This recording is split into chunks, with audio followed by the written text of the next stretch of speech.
Opo.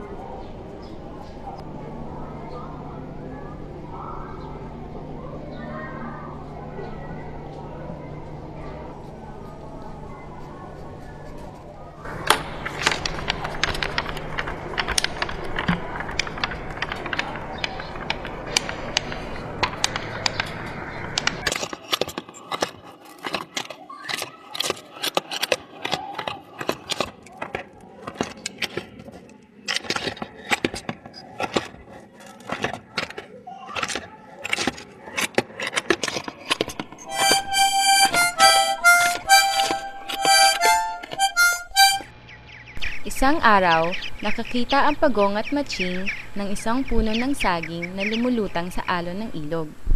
Maganda ang puno ng saging. May malalaking dahon pa at ugat na para bang nabunot ng isang malakas na bagyo kung kaya't ito'y kanilang kinuha at dinala sa pangpang. Tara, hatiin natin. Sabi ng Pagong. At itanim ang bawat piraso. At hinati nga sa gitna ng magkaibigan. At ang Matching, dahil mas malakas ay kinuha ang parteng may dahon ng puno sa pag-aakala na mas mabilis tutubo dahil ito'y may mga dahon pa. At napunta kay Pagong bilang mas mahina ang pangit na ibabang bahagi ng puno na may mga ugat pa. Lumipas ang ilang araw at sila'y muling nagkita. Kamusta, Matching? Sabi ng Pagong. Kamusta na ang iyong puno ng saging? Alas! Sagot ng Matching.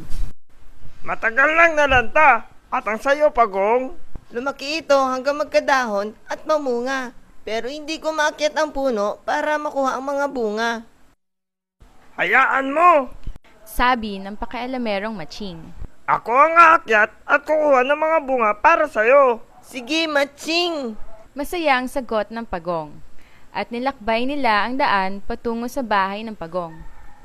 Nang makita ng Matching ang matitingkad na dilaw na bungang nakalambitin sa malalaking dahon ng puno, ay agad itong inakyat at biglang pinitas, isinubo at ninuya na mabilis.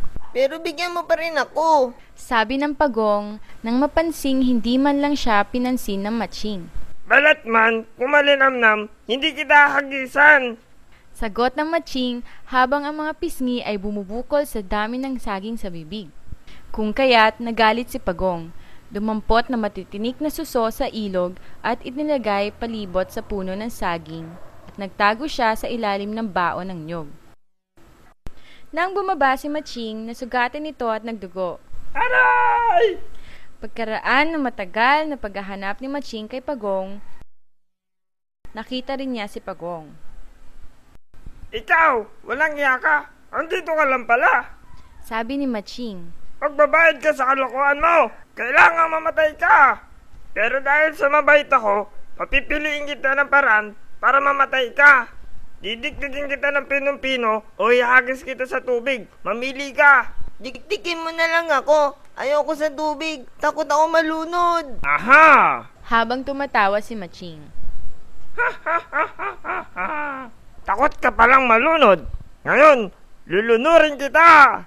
At pagpunta sa baybayin, inihagi si Pagong sa tubig. Ngunit nang lumutang, ay nagtatawa si Pagong sa tuso at napaglamangang Matching.